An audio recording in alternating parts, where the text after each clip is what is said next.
and welcome back to another anime episode review. I am the Rat, and this is The Rat's Nest. This evening, I'm joined by Kyle, as always. Kyle, if you'd be so honored as to bless me with your voice. I don't like this different intro. This wasn't a part of the simulation. Today, Hello, everyone. we are discussing Shield Hero, Volume 3. Bro. Would you? All right. Let me handle this. Let me handle this. So We're discussing. No, dude. I got this. I'll get through it. No, you don't. Dude, I got through it. It's lit, dude. Shield Hero. Guys, look, I just had 20 bottles. I could drive a little bit. I've only had a couple bottles. It's fine. Me on a road trip. Oh yeah, I think let me drop by the gas station so I can get a Mike's Hard for the road. What seems to be the officer problem? No, officer, it's hi. How are you? Shield Hero, episode 3. Overall, what'd you think of the episode, Kyle? It was a fun episode. I really, admittedly, I didn't really care about much of what was happening, unlike the last episode. But it was still a good. I mean, surface level good episode. No, I think that's entirely fair. I was gonna say, I was kind of gonna say this after we watched it, and I was like, I'll just leave it for the episode. I don't know where we are in light novel 11 right now, because it's been a couple years since I've read it, and I don't have it on me, so I actually can't check. But this episode felt like fast. Like I love Atla as a character. She's my favorite character in Shield Hero, and like. I just from watching this episode, I was like, I wish that they had spent more time on like her getting cured and everything there. They didn't even explain the fact that her eyesight can't be cured. Yeah, she's blind. She's blind forever. Yeah, I didn't know that. At one point, I thought you were joking. Where I was okay, the elixir of Yggdrasil. Oh, great, that'll fix her up. And then they do it, and I was like, oh, why are her eyes so closed? She's not blind. Yeah, and I was like, oh, Kyle, buddy, old pal. She was, and it was like, a very fast-paced episode. Just a lot of stuff was just kind of happened like rapid fire. Like, you get them, they're doing this, you're getting her to walk again, and then like out of nowhere, she's like, oh yeah, village raid. Yeah. Okay. And then at the end, they were like, okay, trash backstory. I mean, I like I said, I enjoyed it. I wish they had spent more time on some of that stuff. Especially because some very I won't say fundamental stuff with that, but yeah, I mean, this is the audience's first time meeting Atla. I know how amazing of a character she is, and how she impacts the story, and it's like, I wish that we just got to see more of it. I don't even think that this is like the funny anime watchers be like it's too slow paced, light novel readers be like it's too fast paced. But like you said, it just kind of felt like it went point to point. So, you had the Atlas stuff, then you had the village raid, and then you had the end, but with trash. So, I mean, do you have any thoughts specifically on the Atlas stuff, Kyle? I mean, not really. Basically, we'll talk about the episode in sequential order as it happens. Yeah. But let's just go through the episode and kind of talk about it in sequence of events, and we'll just do it like we normally do, and we can talk about Atla specifically after. Yeah. Or when it comes up. So anyway, they win their fight against what's her name?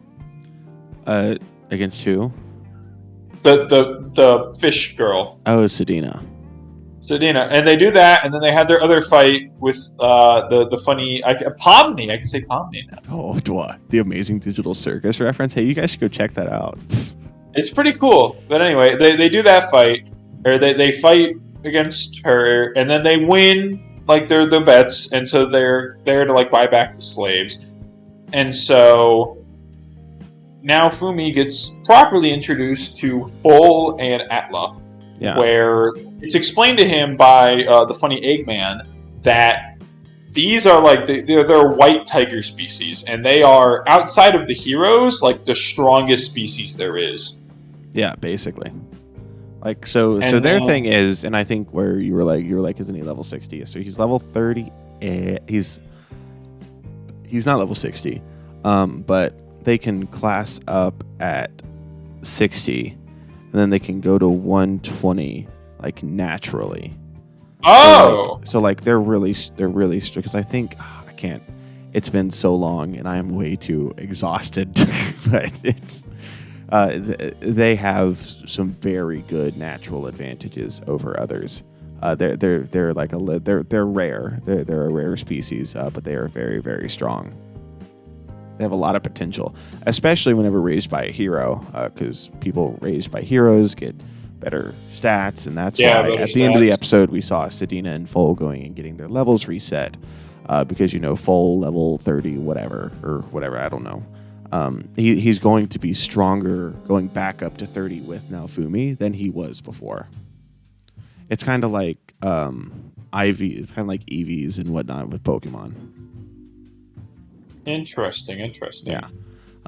We get to see that as an interesting little scene where we see that there are girls who have fake slaves that want to be bought by Naofumi. I was like, that's so base. He's literally me, dude. He's like, dude, I have so many women fawning over me every single day. He's he's pretty based. But he buys Atla, feature the potion of Yggdrasil. I don't know why they didn't explain that she's still blind. It was just like, oh, okay, I guess she's cured now, and then she's still not fully cured. And I can't remember why it didn't cure her blindness. I'm not saying that's a fault of the series. I genuinely I can't remember why it is. So them not explaining it, I can't explain it to you. I think, you know what? I'm gonna say it. I'll say it. I'm gonna say it. I think that's a big issue with the Shield Hero anime from what I've seen. And again, I know I can't fully comment on it because I'm not a light novel reader, but just from what I hear, so much stuff being cut, just missing information. Okay, look, I get it. In an adaptation, some stuff's gonna get cut. I get it, but for light novel specifically, you gotta do a good job picking what corners you want to cut. With Mushoku Tensei, peak fiction alert. Whoa. It feels like I can watch it and not be confused by many things. But then here it's their portrayal of what they removed, it sort of does get in the way a little bit. Yeah, even for something small like that, why isn't she cured of her blindness? That, just beyond us. I mean, think about it. There are anime onlys out there who would just watch that and be like, well, why isn't her blindness cured? I mean, the kid made a big deal about it. I mean, to be fair, they could explain it next episode, and I'm just an idiot, and maybe she's still being treated. But it seemed to me like the anime portrayed the end of her treatment with it, because she stood up on her own. Yeah, power. I mean, she's walking still. She's still in the wheelchair partially, yeah. But I mean, she's doing physical rehab almost. I wish that they had addressed, especially with some of the narration they had. But I mean, I love Atla, so obviously I really loved getting to see her in this whole first half of the episode. Yeah. So then we move to the second part of the episode, and I mean, I don't know, I get what it was, but at the same time, it was happened so fast. Out of nowhere. I legitimately, this is my fault. I'm drawing a blank on how this all even started, but they left the village. I don't know what they left for, but they left the village, and the village got attacked by these guys who were going to kidnap the kids and sell them into slavery. Yeah, it was slavers that were sponsored by a noble from a different part of Melremark. That was a big supporter of the Church of Three Heroes. The slavers, at least the one guy, was also the dude who back whenever Raftalia was a child, stole her and put her into slavery. Yeah, because that's what she says. And so there's a sequence of them running around, gathering up kids, tying them up, and then we see Foal take Atla, and then he goes to where there's a flare that they can use to, it shows a flashback where it's I'm gonna hide this flare right here for the convenience of the narrative, and you gotta use it if something bad happens. And so then you use it and is that an opposite Chekhov's gun? If you're in a house for an entire story, and then one time you get a robber intrudes, and then the guy picks up the gun, has a flashback to, I'm going to put this gun here instead of in case there's ever a robber, and then he shoots the guy. Is that an opposite? I don't know what. I would just call that convenience. I don't know if I'd label that as Chekhov's gun, but okay, right? Okay. For example, right? If it were something okay, go to where we hide weapons, right? Okay, I could believe that they have an arsenal of weapons. Yeah. But for something as kind of out there as like a flare. I mean, I That's believe not it something. because I mean, it makes sense. I buy it enough. It But it's was I just I very wish like, that it had been like established beforehand. yeah, like maybe in like a Maybe that would have. slideshow or something, show like them, like, okay, we're leaving. Here's a couple things to remember. Here's the flare for Yeah. safety. Here's this for Like one thing weapons. I think that they rushed past kind of going into this and kind of from the first part is like the reunion with all the slaves and kind of like the settling into the village. Because I was like, well, Foal is just in his unit, like he's just kind of quote unquote part of the village now. And it's like, well, we just saw him get bought 5 minutes ago. And I can't remember how the light novel handled it. That's on me, big not doing my research guy. But at the same time, it's like it felt so fast. Like it's like, okay, Foal and Atla are just bought, and now Fumi is entrusting Keel and Foal with knowing where a flare is in case they ever get attacked, which they did. Yeah, and it's like it makes complete sense. It's just it feels so fast. And it happened like the moment it was introduced. It was shown like in the narrative of like where it was. It was just like, I mean, it'd be like they get attacked, and then he goes to grab a gun and shoot someone, but before he goes to actually grab the gun, FM's like, I'm gonna put this piece right here, and if you're in danger, I want you to use it. Yeah, it felt like there was just no tension. No, I mean, they get attacked, they get the flare, they show up, they beat the pants off everyone there. Like it was like a nothing moment. It really does just feel like a nothing moment. And that's also kind of, I think, what I felt with like Atla and everything there. Like, I mean, I enjoyed it because I love Atla. I love her character, right? But like just watching, I mean, did you feel anything like watching Atla stand up? No, not really. I mean, look, to go completely off my perspective, all I've seen of Atla is she's the younger sister, right? Yeah. Yeah, she's a younger sister to Foal. She's sick. They give her medicine. Let me fact check myself. You keep talking. Why you gotta specify? Why you gotta specify? Why you gotta specify, Brandon? Why do you have to specify that particular fact, Brandon? That seems a little. No. I'm telling you, like, I'm not specifying anything. I know that she's 11. It's like the people that be like, oh yeah, Poppy's 25. It's like, we weren't talking about that. Shit, I'm a fake fan. She's 10. I really, oh big man, fan. Really screwed the But anyway, all I've seen so far, she's 10 to 11, and okay. Do we ever get like an exact age as to how old she is right now? Is the while you're looking that up, demi-human? Yeah, you keep talking. Yeah. While you're looking that up, I've just basically been watching this 10-year-old kid who's blind, still remain being blind, go through like physical rehab, physical therapy, and then just be, kind of wheeled around in a couple scenes. Like there's nothing really here that speaks to me about Atla.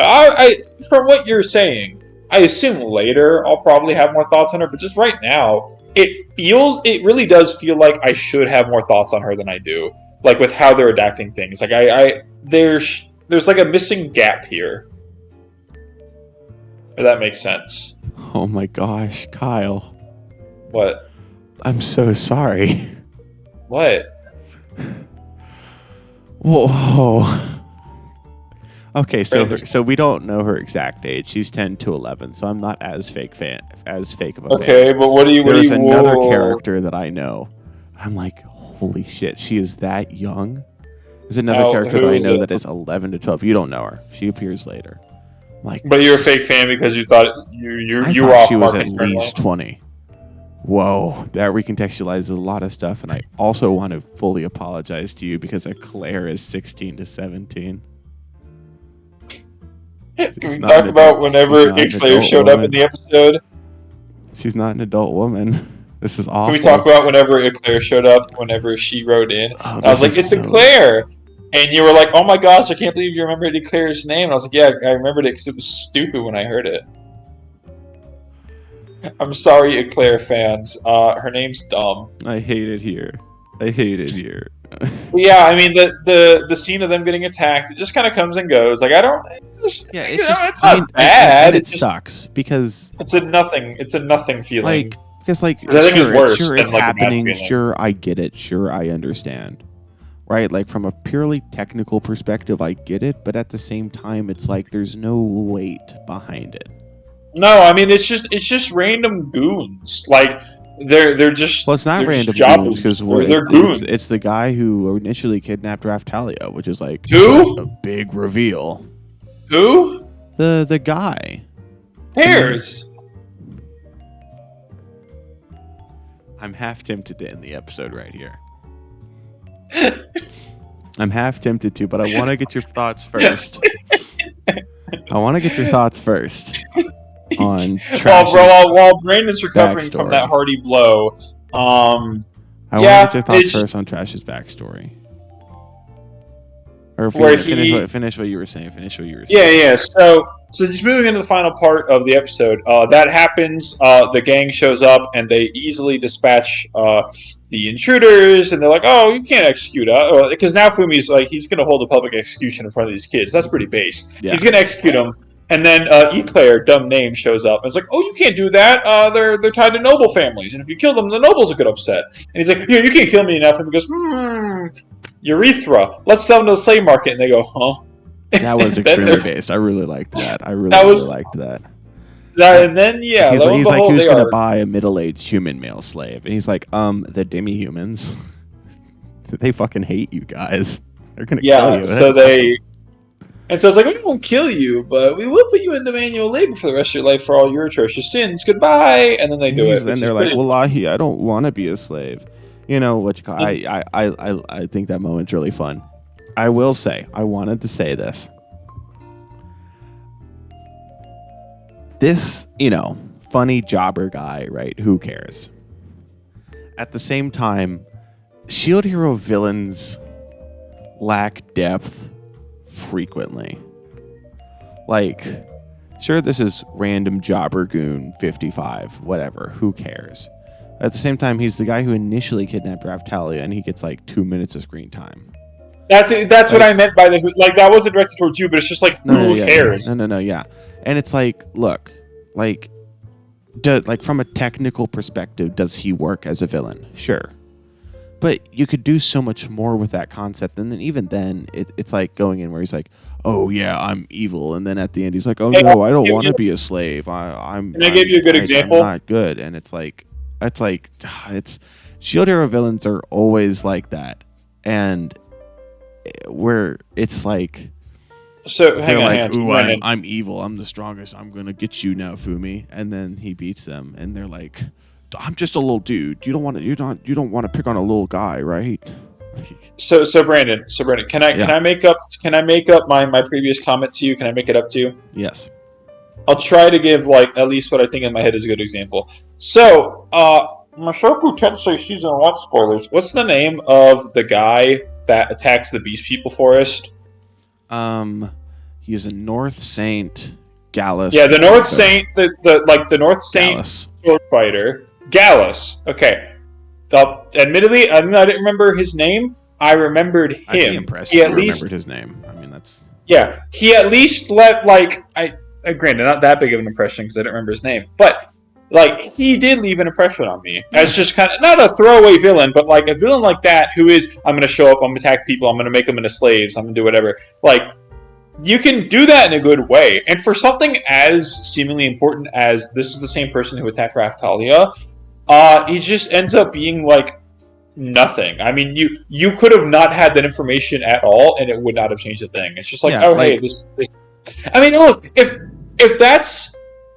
if you're gonna give a character like that an important moniker as the guy who kidnapped Raftalia, do something more with him. Make him a stronger opponent. Maybe you had some strong people guarding your village. I was stronger. Give him a full fight with Naofumi. I don't care. I do something more with that. It just feels very wasted to give a character like that such an important thing to do or thing to have done, and then just be like a random goon almost. Yeah, no, and then you also have a thing where it's like, okay, looking at him is like, okay, random evil guy, right? You can do like a basic villain well. I mean, look at Gallus again. Gallus is a basic villain at the end of the day, right? Like he doesn't have many redeeming qualities, but you see the difference is he is a character. Like he has some character qualities. Like he is a person. This guy, like, who cares? Like he's just another squabbling guy who's like, grr, I'm evil. Wallahi, don't do this. And it's, and like this isn't bad. Like I'm not gonna sit here and be like, oh well, Aneko Yusagi needs to flesh out every single villain and give them a proper backstory. But at the same time, I think this shows like the bigger problem with Shield. I want to bring up an important I can't point say with what you said too much on, like, I can't remember exactly with the anime recently. This is kind of more of my perspective as a light novel reader. No, I want to bring up an important kind of thing you said. But you are right. It goes for the anime as well. You are right on not every villain needs to, and this just goes to characters, right? Not only is it that not every villain needs to be fleshed out and like fully three-dimensionalized. Not every character. Like stories function by having flat and round characters, but it feels like with a character like this, it's kind of like they got their wires crossed. Of you give him something as important as he kidnapped Rathalia, and there feels like there should be some more emotional weight there, because I mean that is how she ended up with Naofumi, and then he's just like with the personality, quote unquote, of just some random jobber goon. Like it doesn't. He doesn't matter. Sorry, I'm stumbling over myself. He doesn't matter. So why does he get a label like that? I don't know. I feel like I'm being very finicky and pedantic about it, but it's no. I get you. I mean, okay. That'd be like if in we're trying to say crazy. That'd be like if a random student, how Rudeus fought Buddy Daddy. What if a random student just did what Rudeus did when he was a bad guy? Like just a random goon who's like, my part of my backstory is I beat Paul in a fight, and then Rudeus just beats him in like no time flat. It's like you have a guy here who did something like that. That's crazy, but you do nothing with him. And it's the same thing here. At least it seems, where it's like you building him up, and then you just flick him with your finger and you knock him down that quickly. Like, I don't know. I'm not a fan of that. I know we've got hung up on this point for too long. I'll end up by saying it's not bad. It's just like, why? You either don't give him that title or do something more with him. Don't try to do both and have your cake and eat it too. And then we move into the last part of the episode. Any better myself, yeah. Last part of the episode where we see Trash and he walks up to Full and Atla and he's like, whoa. And then he leaves, and then the queen's like, "Oh yeah," and we get like his backstory where he's Guy Fabry who abandoned his nation to protect his sister, became the staff hero, then fought in Melremark, and then the sister was kidnapped by Siltvelt, and that's why he hates demi-humans. I think that's all we learned right now. Yeah, and then it ends with them meeting, the queen, and then the queen seeing Atla, which, again, unfortunately, I don't have that many strong thoughts on. I mean, they do it so fast. I'd be surprised if you had any thoughts on it, honest. I'd like to believe that they're trying to do the thing with Trash, where it's like, okay, he's actually like a really cool and strong and like kind of awesome guy in the past. But now it's like, now he's fallen from grace, and this is where he is now. He was a very cool guy in the past. Like that's been told to us a couple of times. I will say, small section I don't have a ton of thoughts on, but personally, I wish that I can't remember how it was portrayed in the light novels. You can crucify me in the comments, but I wish that it was a little bit more of show don't tell, maybe. But this is probably like she probably said that in the light novels. Like she probably explicitly told Naofumi that in the light novels as well. But I just wish it was a show don't tell, because like I think seeing it like not like fully adapted, right? You don't need to spend an entire episode on it.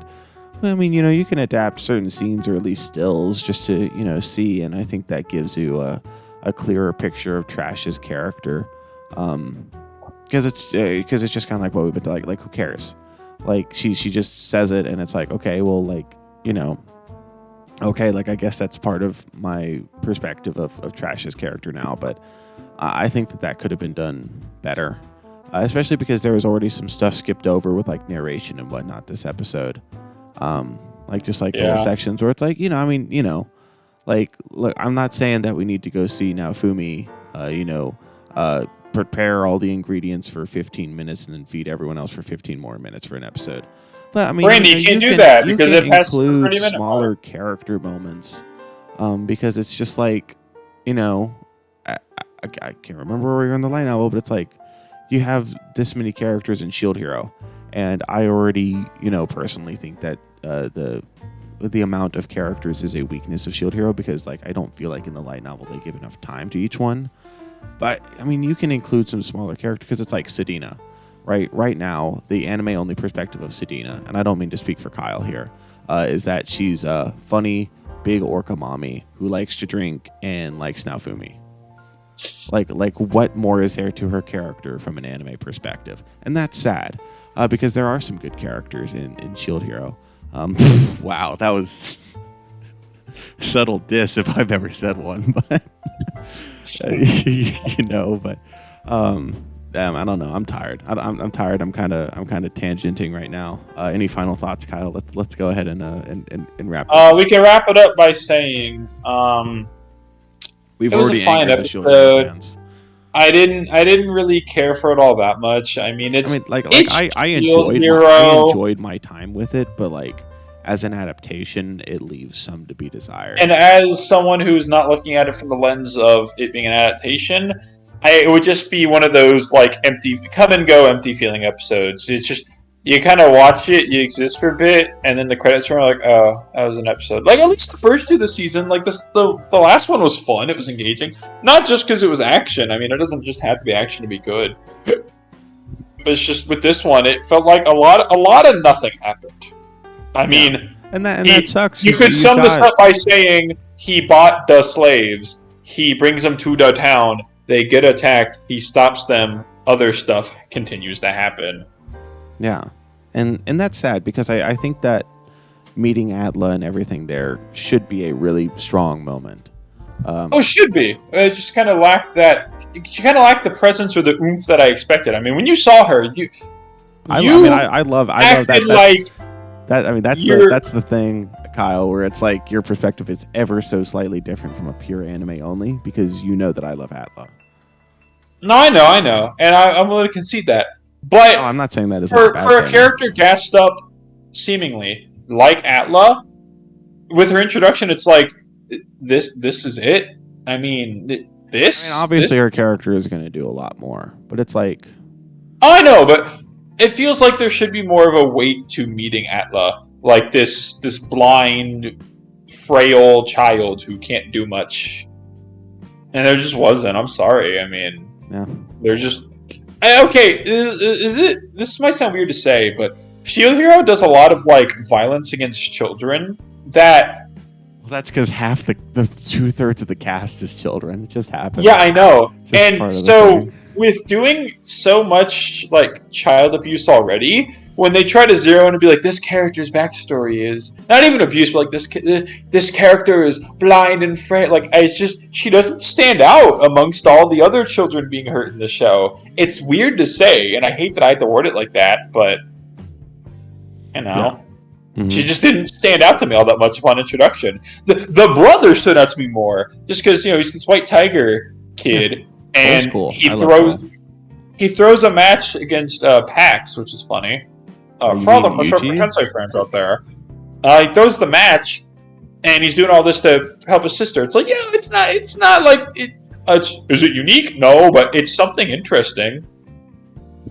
For the world of Shield Hero, where it's like, the kids slay, throw matches, whatever. But with Atla, no, I really didn't.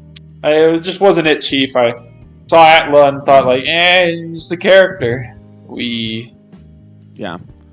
Well, I hope We'll get him next time. It'll be a better episode next time. We'll get him next time. I didn't hate the episode. I didn't hate it either. I enjoyed my time watching it. Like I wasn't like, oh, I wish I don't. No, like I enjoyed my time watching it. I enjoy Shield Hero. Well, you want to know what my time watching it was? It was a whole lot of.